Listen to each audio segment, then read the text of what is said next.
While rewatching the 1975 World Series, I noticed something unusual. There's his hesitation set. That's his hesitation. Look closely at some of these pitches from Red Sox pitchers. I mean, when's the last time you saw pitches like this in any baseball game, let alone a World Series game? Change up. Doyle grabs it, throws to first. He got him. I can't remember ever seeing anything quite like it. Look at that pitch.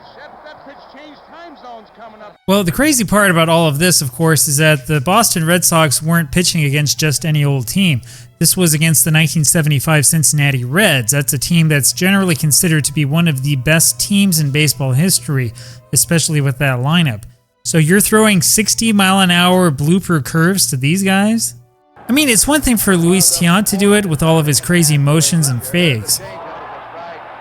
But facing a pitcher who throws stuff like that 2 days in a row just isn't fair, is it? The other crazy part is that the Green Monster was looming in left field, tempting the Reds hitters. Now, I'm not the only one who noticed this. The Boston Globe reported that Pete Rose was complaining about those 2-minute curveballs as well. And as some of you know, this isn't the last time we're going to see these blooper pitches. They kind of stick around for a while. But you know, the big question in my mind is why in the world the Red Sox were able to get away with pitching like that, especially at Fenway Park? Well, it turns out that Game 2 of the 1975 World Series was played in the mist, fog, and rain. Now, Joe Garagiola didn't really talk much about the weather in his television pregame show, and he certainly didn't mention any impact it might have on how the ball carries. Well, for that, you've got to go to the radio broadcast, which I think most of you probably haven't heard. Curt Gowdy, who was once the radio announcer for the Red Sox, knew all about this. Coming in today, I predict a low-scoring game today unless these pitchers have nothing. If there is scoring, it's going to be on a lot of line drive singles or walks or moving the runners around. There's that wind again blowing in against the hitters. Days like this, the left field wall is hard to hit. With the wind coming in both days here, and I've seen it time after time, year after year, the pitchers usually dominate. Well, that's why you've got to pay attention to the radio broadcast. Now, to be honest with you guys, I'm really not a huge fan of Curt Gowdy, but I really think he called a much better game here than Joe Garagiola. As you can imagine, Luis Tiant wound up being the star of Game 1. Tiant pitched extremely well in the first game. He managed to get a key base hit late in the scoreless pitchers duel. He somehow managed to make it to second base without being thrown out despite his best efforts. There's the bunt by Evans, the sacrifice, and the throw to second. It's in the dirt. In the center field, Tiant will hold it second. He then made it to third. And he stops it in the left field for a base hit. Tiant will hold it third. And the bases are loaded, nobody out. And then Tiant also managed to make it all the way around to score Boston's first run without being tagged out. Coming on Griffey, it's a hit. Tiant coming in. Here comes the throw, cut off by Perez. Oh, Johnny wanted it to go through. He missed the plate. I didn't. Now, trivia buffs know that Tiant missed home plate and had to go back to tag it again. That's what happens when you haven't hit or run the bases for 3 years, I guess. Cincinnati's defense was asleep here. They should have thrown home to tag him out. It sure made for an interesting sequence of newspaper photos, however. Everybody was singing the praises of El Tiante. Well, just about everybody, that is. Game 2 would feature Bill Lee for Boston against Jack Billingham for the Reds. Billingham's last start had come on September 22nd against Houston. He didn't pitch in the NLCS and hadn't won a game since September 6th. His last complete game was against the Cubs on August 11th. Okay, this World Series game was played on October 11th. Now, 1975 was not exactly the 1910s, but it was still an era where complete games mattered. There was some question before the game as to why Sparky Anderson was going with Billingham, and you have to remember that his 4.11 ERA was the worst among the Reds starting rotation. Similarly, the eccentric Bill Lee hadn't pitched since September 27th. His last start was on September 19th in Detroit, his last complete game was on September 9th in Cleveland, and his last win was on August 24th against the White Sox. True to form, Bill Lee spent most of his pregame interview time talking about anything other than baseball. Now, there's a lot of other things that we can mention, such as the fact that neither team had even touched the Green Monster up to now. We also tend to forget about the frustration Red Sox fans had at trying to get a ticket at tiny Fenway Park. Or we could talk about Henry Kissinger, who was a very visible member of the audience of this game. But who cares about that stuff? Let's get back to baseball. Lee came out strong. Look at Pete Rose run out this foul ball. Rest in peace, Charlie Hustle. Rose struck out in the end. Cecil Cooper got things going for the Red Sox thanks in part to George Foster slipping in left field.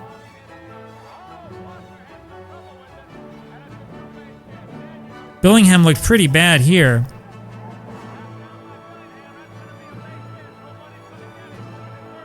But then came this insane double play, which the Red Sox ran right into.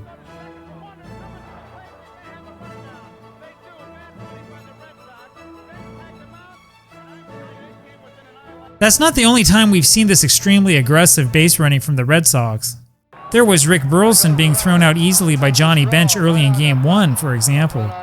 And then there was this famous attempt to score on Cesar Geronimo later in Game 1.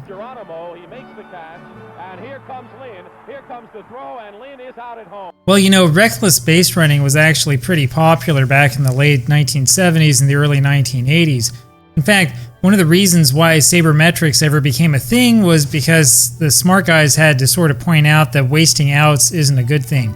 You know, because you only get so many of them. Anyway, Carlton Fisk drove in Carl Yastrzemski, giving the Red Sox an early 1-0 lead. And Sparky had Pat Darcy warming up in the bullpen already. Billingham looked really shaky. He had Dwight Evans here with one out in the bottom of the second. Rick Burleson managed to get a base hit.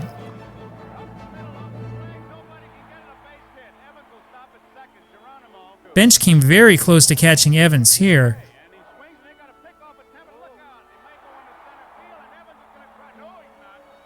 And then this missed bunt attempt by Bill Lee caught Evans trying to steal third. You see what I mean by aggressive base running? Now, when you watch this game or when you listen to the radio broadcast, you'll think that the Red Sox played like that all the time in 1975, but that's not true. In fact, the Red Sox finished near the bottom of the American League in stolen bases in 1975 with only 66 in 162 games. They were also caught 58 times, which means they weren't particularly good at stealing. As Bill James would happily tell you, the Red Sox played well in 1975 because they got on base frequently and because they tended to slug the ball when they hit it. And yeah, that big green fence in left field absolutely had a lot to do with that. Paradoxically, the Red Sox were also near the league leaders in sacrifice bunts in 1975. So my guess is that Darrell Johnson was trying to get Bill Lee to sacrifice, but you know, Evans really should have waited for the bunt to go down first. You know, I also wonder if the Red Sox weren't running more aggressively in this game because of the weather. They might have known what Curt Gowdy knew, that the chilly, damp days at Fenway tended to favor the pitchers. What do you think? After all that talking, Bill Lee struck out and this game moved on, 1-0 Red Sox. With one out in the top of the fourth, Joe Morgan drew a walk.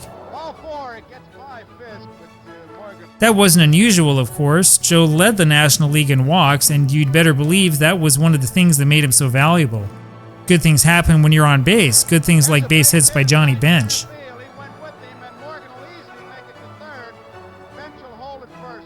Tony Perez hit into what should have been a double play, but he just barely beat it out, allowing Morgan to score, 1-1. George Foster followed with a base hit, and it looked like the Big Red Machine was finally turning on. However, Fred Lynn made a good play on this Davey Concepcion fly ball, ending the inning. And that's the way this stood for quite some time. This series was known for great defensive plays, like Johnny Bench making this amazing play on Bill Lee's bunt attempt. Carlton Fisk threw Joe Morgan out when he tried to steal here. And Fred Lynn made a good play on this Johnny Bench fly ball.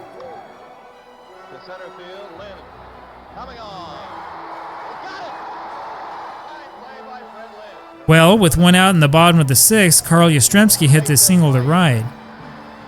Billingham got Carlton Fisk to hit a double play ground ball, but Concepcion bobbled it at second. He gave up yet another hit to Rico Petrocelli, scoring a run. It was now 2-1 Boston.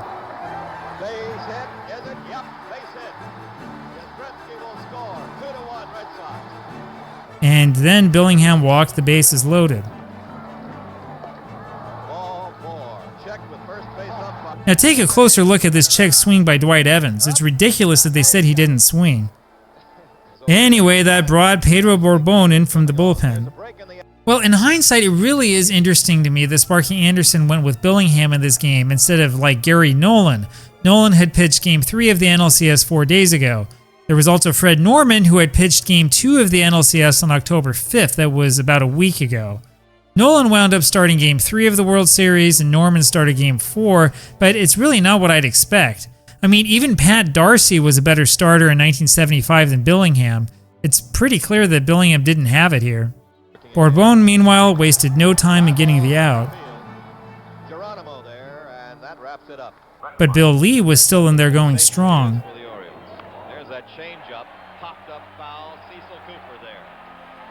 He gave up another base hit to Pete Rose here. However, Lee managed to get Joe Morgan out, and he ran to the dugout quickly in celebration. Well, now we go to the top of the ninth. The Red Sox were 3 outs away from taking a 2-0 lead in this World Series when Johnny Bench hit this double.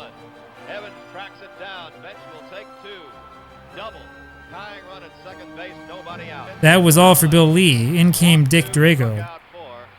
Drago managed to get Tony Perez to ground out, but Bench went to third base with the tying run. It was still 2-1 Boston.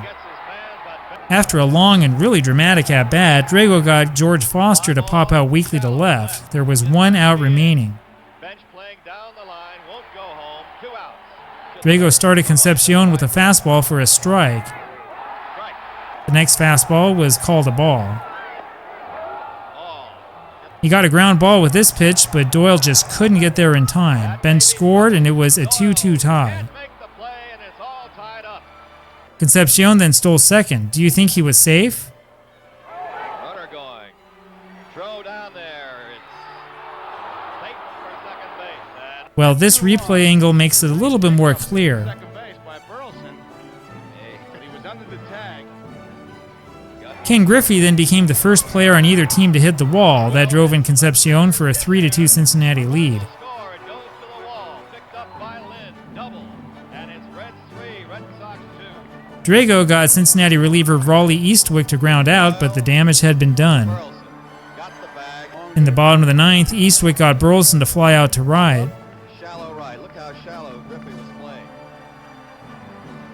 Pinch hitter Bernie Carbo, who once played for the Reds, flew out to Foster and left.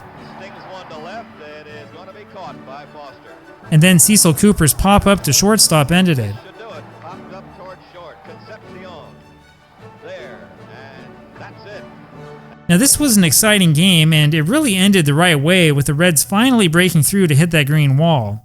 As good as the Reds were, the Red Sox provided a test that they hadn't faced before in 1975. Now there was a little bit of discussion about whether Concepcion was actually safe in the ninth inning. Like I showed you though, the television replay was pretty conclusive. And there were also articles praising NBC's coverage, in particular its use of 10 different cameras for replays and live action. In the end, this shot of Bench's double was the most iconic picture from this game. Well, and there you have it, ninth inning controversy and drama, and get ready for more, we've got a lot more coming.